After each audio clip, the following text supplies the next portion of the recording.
அனைவருக்கும் எங்கள் இனிய வணக்கம். சிவகங்கை மாவட்டம் திருக்கோஷ்டியூரில் உள்ளது சௌமிய நாராயணர் கோயில். இந்த கோயில் வரலாறை அறிந்து கொள்ளலாம் வாங்க இந்த வீடியோல. சிவகங்கை மாவட்டம் திருக்கோஷ்டியூரில் உள்ளது சௌமிய நாராயணர் கோயில். இந்த கோயில் நாராயண மந்திரத்தை ராமானுஜர் வெளிப்படுத்திய ஆலயம். 108 திவ்ய தேசங்களில் 95 96வது தலம். நரசிம்ம அவதாரத்திற்கு முன்பாகவே நரசிம்ம கோலத்தை பெருமாள் தேவர்களுக்கு காட்டியருளிய இடம். இந்திரன் பூஜித்த சௌமிய நாராயணர் விக்கிரம் உற்சவராக இருக்கும் ஆலயம் என பல்வேறு சிறப்புகளை தன்னகத்தை அடக்கி வைத்துள்ளது இத்திருத்தலம். பிரம்மதேவரிடம் வரம் பெற்ற இரண்யகசிபு தேவர்களை தொடர்ந்து துன்புறுத்தி வந்தான். அவனிடம் இருந்து தங்களை காத்தருளும்படி மகாவிஷ்ணுவை வேண்டினர் தேவர்கள். இதையடுத்து திருமால் இரண்யகசிபை வதம் செய்வது பற்றி ஆலோசனை நடத்த தேவர்களை அழைத்தார். ஆனால் தேவர்கள் இரண்யகசிபுவின் தொந்தரவு இல்லாத இடத்தில் ஆலோசனை நடத்த வேண்டும் என்றனர். அதன்படி இத்தலத்தை தேர்வு செய்தார் திருமால். அதற்கு ஒரு காரணம் இருந்தது. இந்த பகுதியில் கதம்ப மகரிஷி என்பவர் விஷ்ணுவின் தரிசனம் வேண்டி தவம் இருந்து வந்தார். அவர் தன்னுடைய தவத்திற்கு எந்தவித தொந்தரவும் இருக்கக்கூடாது என்று வரம் பெற்றிருந்தார். எனவேதான் திருமால் இந்த இடத்தை தேர்வு செய்தார். 4 கோலங்கள் ஆலோசனை நடந்தபோது தான் நரசிம்ம அவதாரம் எடுத்து இரண்யகசிபுவை வதம் செய்ய போவதாக விஷ்ணு தெரிவித்தார். இதையடுத்து அந்த அவதாரத்தை தங்களுக்கு காட்டியருள வேண்டும் என்று தேவர்களும் கதம்ப மகரிஷியும் கோரிக்கை வைத்தனர். அதன்படி நரசிம்ம அவதாரத்திற்கு முன்பாகவே இறைவன் இத்தலத்தில் தேவர்களுக்கு தன்னுடைய நரசிம்ம அவதாரத்தை காட்டியருளினார். பின்னர் அவர்களுக்கு நின்ற, நடந்த, இருந்த, கிடந்த என 4 கோலங்களை காட்டி இங்கு எழுந்தருளினார். இந்த ஆலயத்தின் விமானம் அஷ்டாங்க விமானம் ஆகும். இது ஓரிரு கோவில்களிலேயே இருப்பதாக கூறப்படுகிறது. தேவ சிற்பி விஸ்வகர்மா, அசுர சிற்பி மயன் இருவரும் இணைந்து இந்த விமானத்தை அமைத்ததாக கூறப்படுகிறது. இந்த விமானம் 3 தளங்களாக உள்ளது. விமானத்தின் வடபக்கத்தில் நரசிம்மர் இருக்கிறார். இவருக்கு அருகில் ராகு கேது இருப்பது விசேஷமாகும்.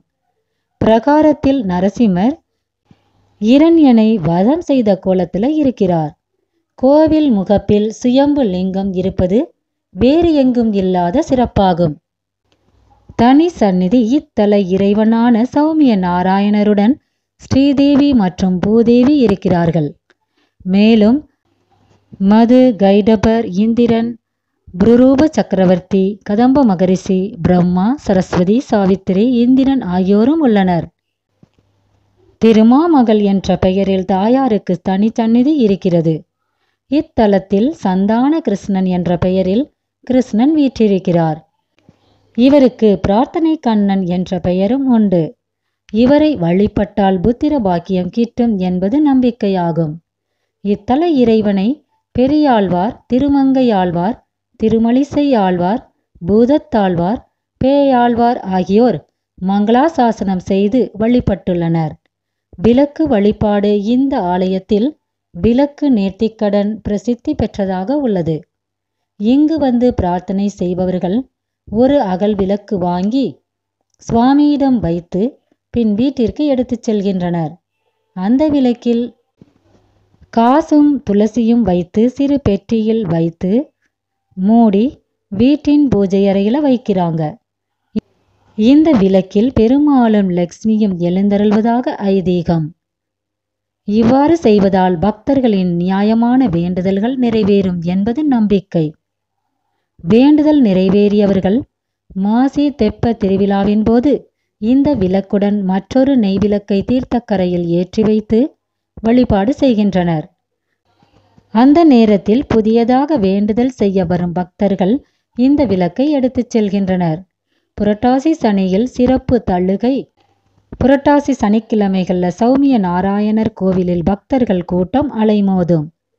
சனிக்கிழமை சௌமிய நாராயணருக்கு திருமஞ்சனம் நடைபெறும். அதைத் தொடர்ந்து சிறப்பு அலங்காரத்தில் பக்தர்களுக்கு அருள் பாலிப்பார். சனிக்கிழமைகள்ல பக்தர்கள் சிறப்பு தழுகை செய்து சௌமிய நாராயணரை தரிசிப்பார்கள். பின்னர் தழுகையை குடும்பத்தினருக்கும் கோவிலுக்கு வந்திருக்கும் பக்தர்களுக்கும் கொடுப்பாங்க. வசதி படைத்தவர்கள் பக்தர்களுக்கு அன்னதானம் வழங்குவாங்க.